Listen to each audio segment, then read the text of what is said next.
Hello, dear listener. I'm your host, Hayk, and today my guest is a creative entrepreneur from Malta. Zach, tell us who you are and what you do. What's up? Hi. Thanks for having me.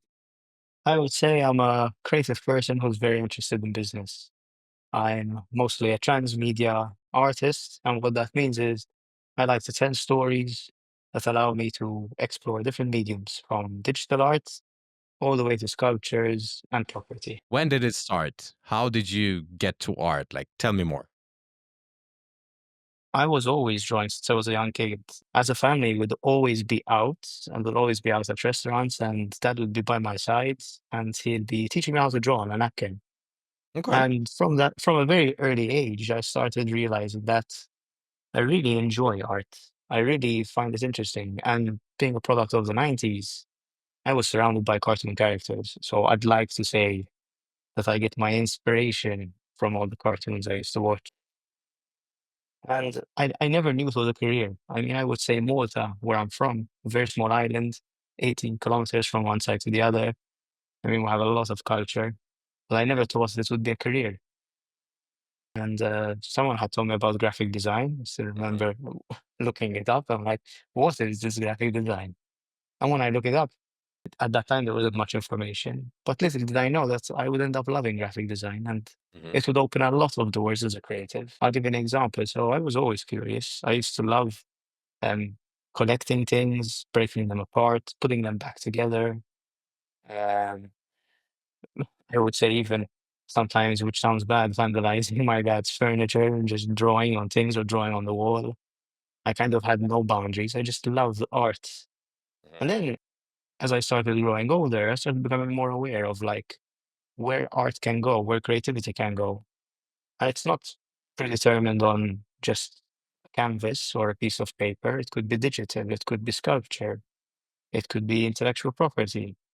And I started becoming more curious about these other mediums. So I did start from paper, and I don't know what my end outcome is, my Hmm. end medium. I'm just really curious about trying different mediums.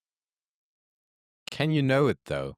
I feel it's something dynamic. I feel it's something that changes constantly based on where you're at in your life and what happens in your surrounding as well. You can't really know that, can you? I mean, that does make sense. I mean, Malta is a very cultural, diverse place. So it could be that I'm also inspired by diversity. I mean, even in our food, we have literally Mediterranean food, we have Arabic food, we have Indian food, we have all kinds of food, you know? The same with art, the same with the people around us. I mean, we really depend on tourism and we meet so many different people from different countries. And from what I see, you incorporate that diversity into your art pieces as well. Yes. At least what I've learned from graphic design and the world of branding is that in order to have like a brand, or if you have to look at these top artists, they all have something that's consistent, and usually it tends to be a style. But I found out that a style is not something I could stick to because I Hmm. always get curious about trying these different things. So what has made me realize is, like some brands have a logo. Maybe my logo can be something that's dynamic. Maybe it can be something that can tell stories, explore style, and explore mediums. Hmm. And that's kind of how I managed to keep my consistency. Hmm. So characters. Hmm. So art is your main thing right now, is it? It's a mix of art. I'd say it's a mix of pitching very high level ideas, ideas that excite me, and finding someone crazy enough to say like, yes, let's do it. Tell me So more. it's I'll give you an example. So I always dreamt of creating a structure. So I just started asking people who are architects, like, how do you create a structure? How do you get an opportunity like that? And they give tips and advice. And one of them told me you should try apply for these tenders. I applied for a tender, created a proposal. I mean, it does help coming from graphic design because you can package and create a nice presentation and a nice Mhm. portfolio. And I didn't get chosen, unfortunately, but I learned what I did wrong. And I took that same proposal. I mean, yes, I was a bit upset and annoyed, but I took that same proposal and presented it to someone else. And they said yes. So then I realized, I'm like, wow, so my skills can be useful, not just for B2B, they can be useful for myself. I can present my own ideas. And then it's all about like how wild you want to dream, how wild you want to think about ideas. So I did I did this for quite some time. And then Hype, it got to a point where I was like, I mean, this is nice, but something is missing. Something there's something that's not feeding my soul. Mhm. And that thing was actually traveling, because traveling opened me up. And it opened me up. It made me realize that, hey, I'm living on this island. There's a lot of things around me. There's a lot of culture, but because I'm a local here, I mean, I just take it for granted. And that's where it hit me. I was like, wow, I want to create a collection of work. I have this idea. I want to turn my island that I come from into a character, into a bunch of characters. And it ended up becoming an exhibition. And from that point onwards, I saw something that worked. And from that point onwards, which was around 2018, that's when I started doubling down and I started moving away from graphic design and I started fully focusing on these characters.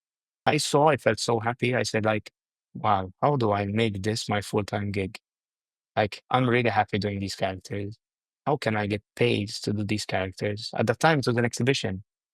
I thought I created an exhibition. I thought I created art. But the thing is, I explored technology and digital first approaches, such as I create a brand, I create a character, I vectorize it, I laser cut it, and I created these artworks. Then I realized, I'm like, what I created here is not an exhibition, it's not an artwork, it's a brand. Mhm.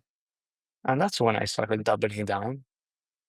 I started going around doing collaborations. COVID had hit.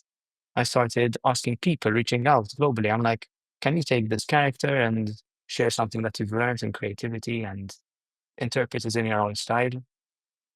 And it opened the doors. It opened the doors. I remember another thing that I had done that had really, really helped contribute was I I always had this problem that's or this challenge that I used to say, like, I want to be an artist. I need to find my style. And even though when I was using those characters, it didn't hit me until I did one whole year doing a drawing a day that I found out. I'm like, wow, I don't need to have a style. I can just use these characters to explore. So I had took on this challenge to draw one drawing a day for a whole year. And I honestly I have no idea how I managed to do it because this is coming from the guy who, if there's any artists watching this, I mean, there is a thing called Ink October. It's very popular. People try and create an artwork a day for 30 days in October, and they're usually black and white. I used to always fail at it, bro. Always. I would never manage to do it. Yet I managed to do one whole year of these drawings, which completely changed my life. It taught me so much. It gave me self-confidence. It made me as well look at the work and say, like, it doesn't need to be perfect, but tomorrow I'm going to show up, I'm going to do the same thing, and it will get better. And it also gave me perspective as well. So it was a really, really great journey. When was that? And that was 2021. Mm. And that actually led me into the world of NFTs, of digital art. Because I was drawing the initially when I started day one, I was like, I'm gonna draw every single day. When I started drawing every single day, you run out of things to draw, bro. You completely run out of things to draw. Then after a few days, I said, okay, I'm just gonna take one of the characters that I love, which is Pepe, the prickly pear. He represents the Maltese landscape. He's a cactus, and he's very adaptive, pretty much like myself. And I said, okay, I'm gonna draw him every single day in the world of a different artist I appreciate. Mhm, That way, mhm. maybe, I don't know, drawing my heroes will maybe knock some sense and help me find a style. And in doing so, I said, you know what, I'm going to make it worthwhile and write something short and sweet about them. something that I genuinely like. And in the process, like, it was amazing. I became friends with some of the artists, with like meeting in person. One of them tried suing me. Don't know why, but so silly. Like he tried suing me. I was doing this for fun. I wasn't making money off these things, you know? They Mhm. were just to show appreciation. Anyway, um, then it got to a point where I ran out of artists to draw, and I had started getting into Twitter. And from there, I just started drawing these NFT artists, and it just kicked off. It opened the doors into NFTs for me. I drew one artist, and it's like, holy crap, Zach, this is amazing. Like, let's mint it as an NFT. And I was Mhm. like, seriously, like, let's do it. And it started these kind of like really nice relationships where people are in the NFT space, at least from my opinion, were very, very welcoming, and they would really, really help you. And it just opened this door. I kept on doing all these NFTs. Um, Locally, they started calling me up to speak about what I'm doing. I started getting gigs to speak about digital arts. I was like, wow, like me, from this little boy, this little guy from a small island in Malta, like, and that's where things like kind of really kicked off. So it was like momentum and a roller coaster. And then I said, like, I really want to do that sculpture. So I pitched this big idea and I got a yes, you know? And then it was all about figuring it out. Hmm. That's an amazing journey from basically drawing on napkins to having your sculptures. By the way, you didn't mention those, and many people will probably hear about it from here. So tell me, what sculptures do you refer to? So the structures I'm referring to is something that I think is one of my proudest achievements at this point in time, where I really went outside my comfort zone from a graphic designer doing something that is more architectural. I saw a problem or a challenge, I would say, where Malta was being introduced to one of the most contemporary architects in the world, Zaha Hadid. Hmm. We have our first ever Zaha Hadid building, which is the tallest building on the island. It's beautiful, it's contemporary, it's lovely. But I felt like there was this challenge. It's too new for the island. So I said, like, if we're bringing these new beautiful buildings into the island, should we maybe not try and challenge the idea of bringing our culture to the forefront? I was curious about, and I said, like, like, I mean, cartoon characters speak to families, you know? If they're maybe kind of juxtaposed in a kind of material that is luxurious, like bronze, it might have a different kind of effect. So I looked at Modi's culture and I tried to characterize them into Mota's charms. So we have the land, which represents Pepe, the prickly pear. We have Nino, the Lutsu, who represents the sea. We have the knight. These two are part of our culture. The knight, who gave us the majority of our culture, the eight-pointed cross, the Knights of St. John, and also the Lady of Fertility, which represents some of the oldest buildings in the world, which are the megalithic temples. And I just took these artifacts, took these elements, and modernized them into cartoon characters. And they're positioned all around the Mercury Towers, 3 meters high. And what was created over there was actually a landmark. Children interacting with culture, where people would usually see culture behind the glass, people Hmm. are actually now interacting with it, climbing it, touching it, sharing it, posting pictures with it. Hmm. So I think that was one of the most exciting projects I've worked on so far. I do, Like, however, imagine them all over the island, kind of like how I Am Amsterdam had the letters, hmm. it being like some kind of way that people, tourists, can come down and just explore the island and learn about it through these sculptures. Hmm. What I didn't mention is the different approach that I took on. We took on a phygital approach, which is these sculptures weren't just physical.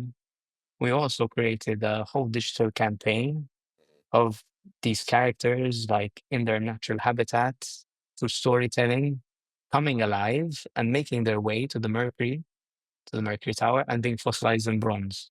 So we Hmm. also created that kind of storytelling. And this takes us to the point.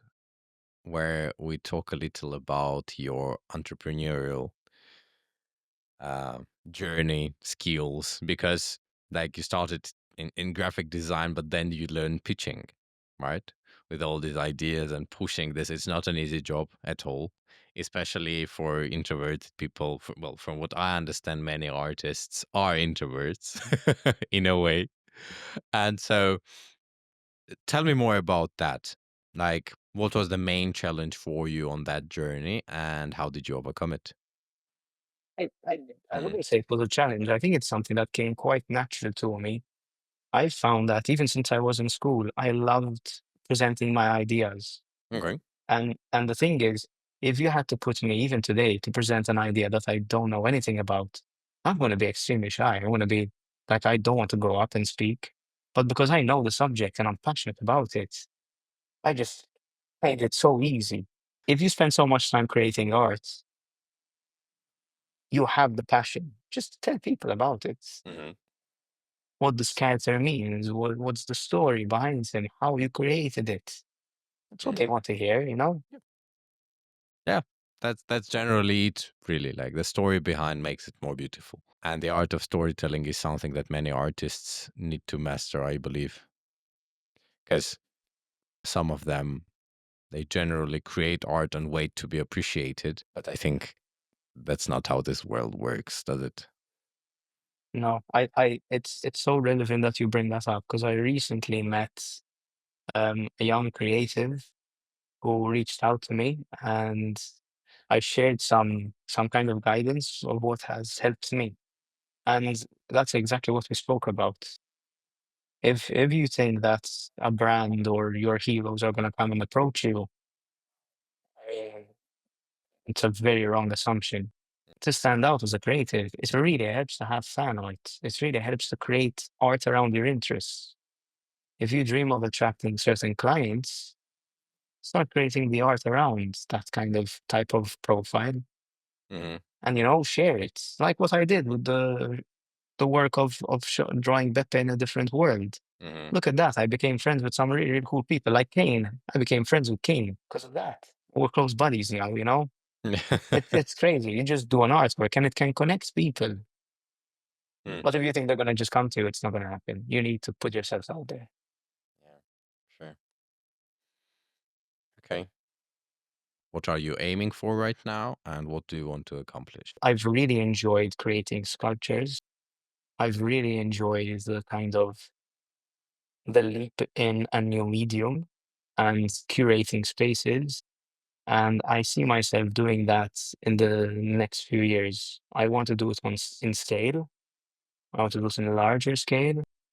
And I don't want to limit myself to the small island that I'm from. In fact, 2 weeks ago, I was in Dubai and I was trying to open some doors and opportunities to see how I can elevate property, how I can tell stories and make people stand out. So that is what I'm trying to achieve at the moment. My challenge is I'm just a small guy from the small islands. I might have a project that might make people listen to me because it's a product of Zaha Hadid, but I feel like I haven't gotten there yet. Definitely takes time, but I mean, you're definitely not as small as you think, and you have a really good portfolio from what I've seen, which can help you really do what you aim for. And what's a better place to do something like that than UAE? For sure. If we're talking scale, if we're talking properties. I have some really, really cool ideas. I won't say them on this podcast because I want to visualize them properly. And that's pretty much what my approach would be. Visualize it, share it, sell the idea to them, and make sure that it brings a lot of value to the developer. You're targeting UAE right now, but do you limit yourself there, or if Yeah. something comes up from somewhere else? If if something comes up, like even just going there talks openly to ideas in different countries also. Mhm. I originally wanted to go to Dubai and UAE because I felt like my last project spoke about culture, and maybe I could be a contribution to enhancing their culture and Mhm. strengthening it. So I thought that's where I would have my strong link. But from what I understood, they are more interested in standing out and being bold, Mhm. which I like also, you know? I'm happy to create something that stands out, Mhm. but I'm not limiting myself. Yes, Even better. And if so, who would you like to connect with on that journey? there are brands and there are developers I would like to connect with. For example, Pokemon or, like Uniqlo or or brands like Adobe or Apple. The property developers that really stood out to me are Benghazi, one of them. I think what they're doing is just bold, wild, and really sexy as well. They're teaming up with brands like Bugatti, Mercedes, and they're creating curated buildings, which I think is amazing. There's MR, who are like one of the most amazing buildings I've seen also. There's the Mac properties that caught my eye. I also really like that there's one called Rich Minds. They've recently collaborated with Zahadid and they're working on a beautiful project. I mean, there's a lot. There's a lot. I would say it's whoever is responsible of branding the building, because I Mhm. understand that these buildings are either there to be sold or to be rented. Yeah. And I would like to contribute in making this building stand out and be something higher in value, appreciate, Mm. make it something that is a landmark, something that people go to, interact with, take Mhm. pictures, share. So those are the kind of projects I want to work on, and those kinds of clients too. Okay. Give me a glimpse into your worst fail you had. My worst fail. I don't think there's one epic fail that's that kind of crushed me or put me in a very, very bad place. But I would say there are a lot of small things that I've learned over time. And one is as an artist, as a creative, you say yes a lot to things. Mhm. And it made me realize opportunity costs. What you say yes to, you end up saying no to. The power of using contracts. That is something, sometimes we want to be nice and we say, no, it's based on our word. Contracts is something that I learned. I mean, it's professional to have a contract and just abide to it. Um, I think bigger one on a bigger scale is that as a creative entrepreneur, we make assumptions, and sometimes our assumptions can be wrong. But most of the time, they're wrong. And I think it really helps to have not a reality check, but to test and gauge these assumptions before going to market and before spending a lot of money. I would Mhm. say one of the bigger lessons I've learned is when we try to turn our sculptures into products and create a store. And I learned a lot from that. I learned how to run a business. I feel like I'm much better as an entrepreneur and as a business person because you say yes to things, then you find out, wow, you have 9 people employed, you have an agency, you have, clients, you have stock, you have a shop. You learn all these things. Mhm. And then it's all about adapting. The shop didn't do as well as we wanted to. So we had to pivot. And what we ended up doing is selling our stock to other retail stores. We were lucky that we had a product that speaks about Malta Mhm. and people were interested. So that's what we ended up doing. Mhm. Had I known that before, I wouldn't have set up a shop. Sure. Mm. But I would say the lessons are something that are great to learn. Yeah. Yeah. The most important thing is it's good to fail small, but just don't fail big. Because once you fail big, you're out of the game. So fail small and learn. But fast. Waffles. Yes. Small and fast. I believe those are insights that can be of use for many artists listening to us right now. And talking about insights, I'd love you to lend me one that you believe is the most important based on the journey that you had? At least what helps for me is staying curious and also always wanting to learn. Um, Sometimes we don't always have the answers. I don't always have the answers. And you can save time by either going to experts and asking for advice or reflecting or or even maybe going to therapy. There are many things you can do. But I think what I've realized is that going to go all the way to your goals alone, you need a team and you need to open up and you need to be vulnerable. So sharing these things really, really helps. And even going back to what I said before, I think that is so important. There's a book I wish I read earlier. It's called The Lean Startup, Hmm. and it talks about building an MVP, a minimal viable product. You build it fast, you put it out there, you see how people react. If they react well, then you start scaling it slowly. Lots of people, like maybe me, what I had before is you want the perfect picture straight away, and it doesn't work like that. Build it slowly, expose it slowly. I mean, gradually, and you learn as you go, and you can pivot. Remember, assumption and reality. There's a gap over there, and you need to close it. Thanks. You're very welcome.